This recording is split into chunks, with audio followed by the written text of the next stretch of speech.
America के पूर्व राष्ट्रपति डोनाल्ड ट्रंप की ट्विटर पर होगी घर वापसी। एलन मस्क ने किया ऐलान, कहा अकाउंट पर लगे बैन को तत्काल हटाऊंगा।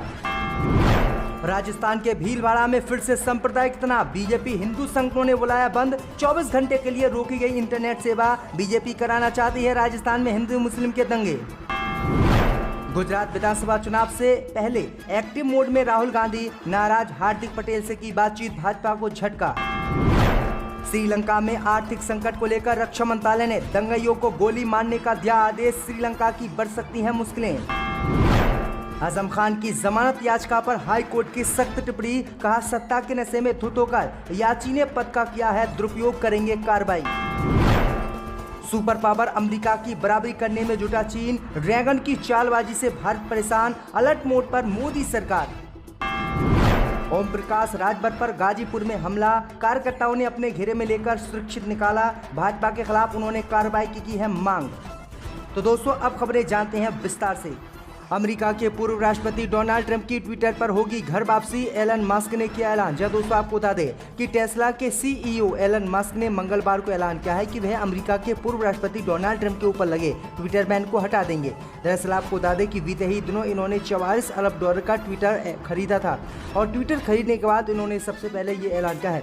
दरअसल आपको बता दें कि अमेरिकी संसद पर ट्रंप के समर्थकों के हमले के बाद ट्विटर ने जनवरी 2021 में अमेरिका के पूर्व राष्ट्रपति डोनाल्ड ट्रंप के अकाउंट पर परमानेंट ट्विटर पर बैन लगा दिया था।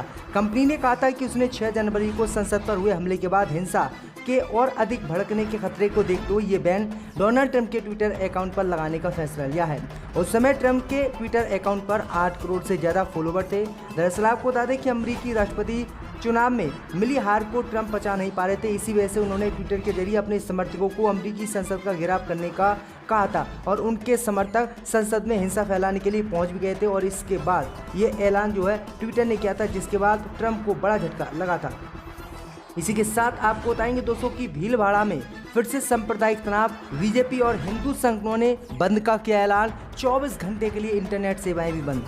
जी दोस्तों आपको बता दें कि बीते दिनों हुए बवाल के बाद राजस्थान के भीलवाड़ा में एक बार फिर तनाव बढ़ गया है। दरअसल आपको बता दें कि यहां पर मंगलवार की रात में एक 22 साल के युवक की कथित तौर पर मुस्लिम समुदाय के लोगों ने चाकू मारकर हत्या कर दी थी। जानकारी के मुताबिक ये विवाद पैसों को लेकर शुरू हुआ और युवक की हत्या कर दी गई। घटना के बाद हिंदू संगठनों में रोष फैल गया है।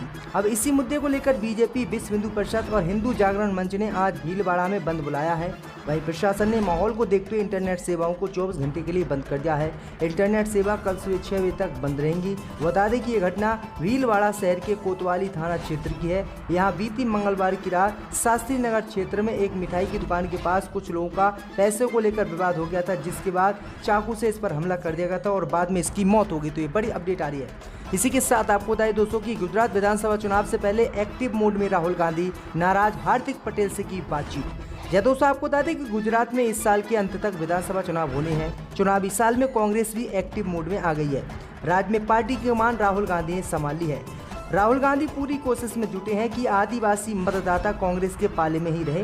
तो वहीं गुटबाजी शीर्ष नेतृत्व के लिए बड़ी चुनौती बन गई है। गुजरात में सत्ता पाने के लिए चुनावी जंग से पहले कांग्रेस को इस चुनौती से पार पाना होगा। इसके लिए राहुल गांधी ने कमर कसकर मैदान में उतर गए हैं। गुजरात दौरे पर गए राहुल गांधी ने मंगलवार को दाहोद में आदिवासी समाज की रैली को संबोधित किया। राहुल गांधी ने अपने संबोधन में पिछले कुछ दिनों से नाराज चल रहे गुजरात कांग्रेस के कार्यकारी अध्यक्ष हार्दिक पटेल का भी नाम लिया। इतना ही नहीं, रैली को संबोधित करते हुए बाद में राहुल गांधी जब मंच से नीचे उतरे तो उन्होंने हार्दिक पटेल से बात भी की। राहुल गांधी और हार्दिक पटेल के बीच कुछ मिनट बातचीत हुई। बता दें इस रैली से पहले गांधी ने कांग्रेस नेताओं, विधायकों के साथ बैठक की और इस बैठक में उन्होंने साफ संदेश दिया कि कोई भी व्यक्ति संगठन से ऊपर नहीं है। इसी के साथ आपको बताएं दोस्तों कि श्रीलंका संकट को लेकर श्रीलंका के रक्षा मंत्रालय ने दंगाइयों को गोली मारने का दिया आदेश। जी दोस्तों आपको बता दें कि श्रीलंका में अभूतपूर्व आर्थिक संकट के बीच रक्षा मंत्रालय ने मंगलवार को थल सेना, वायुसेना, नौसेना कर्मियों को सार्वजनिक संपत्ति को लूटने या आम लोगों को चोट पहुंचाने वाले किसी भी दंगाई को गोली मारने का आदेश दिया है। राष्ट्रपति गोटबाया राजपक्षे द्वारा लोगों से हिंसा और बदले की भावना वाले कृत्य रोकने की अपील के बाद मंत्रालय का ये आदेश सामने आया है। दरअसल आपको बता दें कि रक्षा सचिव ने कहा है कि मैं सभी युवाओं से हिंसा में शामिल नहीं होने की अपील करता हूं। सार्वजनिक और निजी संपत्ति में आग नहीं करें। आप अपना संघर्ष लोकतांत्रिक एवं शांतिपूर्ण तरीके से करें। दरअसल आपको बता दें कि श्रीलंका इस समय आर्थिक संकट से जूझ रहा है और इसी को लेकर वहाँ के लोग गोटबाया राजपक्षे से नाराज हैं। इसी के साथ आपको बताइए दोस्तों कि आजम खान की जमानत, हाई कोर्ट की सख्त टिप्पणी, कहा सत्ता के नशे में धुत होकर याची ने पद का किया दुरुपयोग। या दोस्तों आपको बता दें कि इलाहाबाद हाई कोर्ट ने सपा नेता आजम खान को राहत जरूर दी, लेकिन उन पर कड़ी टिप्पणी भी की। कोर्ट का कहना है कि याची ने सत्ता के नशे में धुत होकर अपने पद का दुरुपयोग किया। कोर्ट ने कहा है कि जमानत किसी भी आरोपी का अधिकार है और जेल अपवाद है, इसलिए जमानत देने में कोर्ट याची के बिगड़ते स्वास्थ्य, वृद्धावस्था और जेल में रहने की अवधि को ध्यान में रख रही है। याची 72 वर्ष का वरिष्ठ नागरिक है जो बढ़ती उम्र के साथ होने वाली बीमारियों से ग्रसित है। ये बड़ी अपडेट आई दोस्तों, ये बड़ी बातें कही हैं। इसी के साथ आपको बताएं दोस्तों कि सुपर पावर अमेरिका की बराबरी करने में जुटा चीन, ड्रैगन की चालबाजी से भारत परेशान, अलर्ट मोड में मोदी सरकार। या दोस्तों आपको बता दें कि चीन अपनी हरकतों से बाज नहीं आ रहा है। आए दिन ड्रैगन की चालबाजी कई खबरों में सामने आती रहती है। जब बात भारत की हो तो चीन कहाँ पीछे हटने वाला है। अमेरिका की बराबरी की होड़ में चीन लगातार अपनी सैन्य ताकत में बढ़ोतरी कर रहा है, जिससे भारत की चिंता भी बढ़ सकती है। ड्रैगन अपनी सैन्य ताकतों में इजाफा के साथ सुपर पावर अमेरिका की बराबरी करने में जुट गया है। हालांकि ये बात भारत से छुपी नहीं है। चीनी सैन्य ताकतों के इजाफे को लेकर भारत के रक्षा मंत्रालय की तरफ से बयान आया है। मंत्रालय ने कहा है कि चीन दरअसल अमेरिका की बराबरी करना चाहता है। चीन के इस कदम से भारत के लिए खतरा पैदा हो सकता है। मंत्रालय ने कहा है कि भारत को भी अपनी सैन्य ताकत और बढ़ानी होगी। इसी के साथ आपको बताएं दोस्तों कि बीजेपी सांसद ने स्वीकार किया करोड़ों रुपए का घोटाला। दीपेंद्र हुड्डा बोले, किसने डकारे पैसे। या दोस्तों आपको बता दें कि बीजेपी सांसद डॉक्टर अरविंद शर्मा द्वारा बीते दिनों रोहतक में सीएम की उपस्थिति में अमृत योजना में हुए 300 से 350 करोड़ रुपए के घोटाले के आरोप को कांग्रेस ने हाथों हाथ लपका।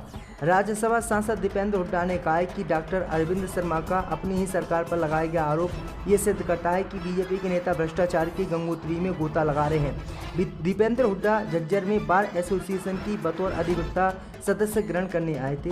पूर्व स्पीकर डॉक्टर रघुवीर कादियान, पूर्व मंत्री गीता भुक्कल और विधायक डॉक्टर कुलदीप बत्तसे के साथ पहुंचे दीपेंद्र हुड्डा ने कहा कि डॉक्टर अरविंद शर्मा ने कांग्रेस पर आरोपों की झड़ी लगाकर कांग्रेस को छोड़ा था। अब यदि उनकी अपनी सरकार में इतने बड़े व्यापक स्तर पर भ्रष्टाचार हुआ है तो सीएम के साथ सांसद डॉक्टर अरविंद शर्मा की जवाबदेही बनती है और इन्होंने कितने रुपये का घोटाला किया है ये भी बात सामने आनी चाहिए। इसी के साथ आपको बताइए दोस्तों कि ओम प्रकाश राजभर पर गाजीपुर में हमला, कार्यकर्ताओं ने अपने घेरे में लेकर सुरक्षित निकाला। या दोस्तों आपको बता दें कि सुबह सपा के राष्ट्रीय अध्यक्ष और पूर्व मंत्री ओम प्रकाश राजभर मंगलवार को गाजीपुर में कुछ युवकों ने हमले की कोशिश की। यह आपको बता दें कि हमले की कोशिश की और गौसलपुर गांव में एक कार्यकर्ता के घर शोक संवेदनाएं जताने पहुंचे। ओपी राजभर को देखकर 15 से 20 युवक लाठी डंडे लेकर पहुंच गए और मारपीट का प्रयास किया। सुबह सपा कार्यकर्ता ओपी राजभर की ढाल बने और उन्हें अपने घेरे में लेकर गांव के बाहर सुरक्षित निकालकर हाईवे तक पहुंचाया।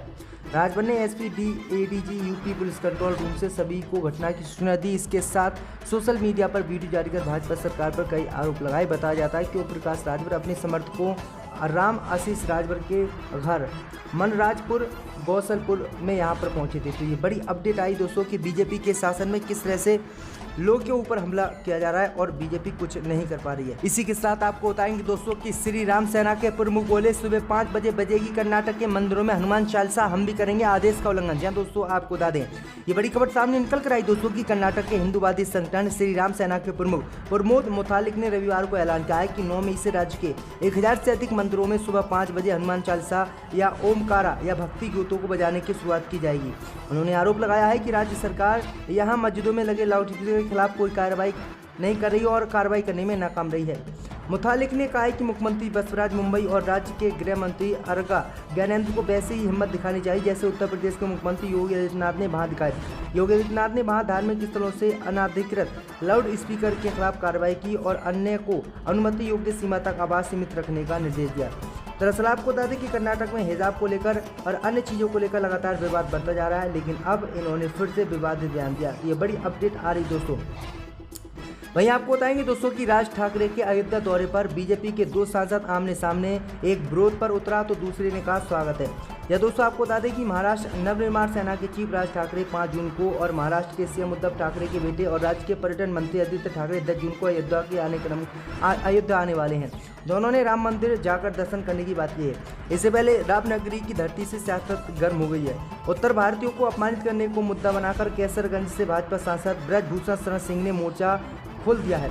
अपने क्षेत्र में काफ़ी संख्या में लोगों की रैली निकालकर उन्होंने मंगलवार को खुली चुनौती देते हुए कहा है कि किसी भी हालात में राज ठाकरे को अयोध्या में घुसने नहीं देंगे। वहीं दूसरी तरफ अयोध्या सांसद लल्लू सिंह ने कहा है कि जो भी भगवान राम की शरण में आएगा उसका हम स्वागत करेंगे। तो ये बड़ी अपडेट आई दोस्तों कि एक बीजेपी के सांसद विरोध कर रहा है तो दूसरा बीजेपी के सांसद इसका समर्थन कर रहा है।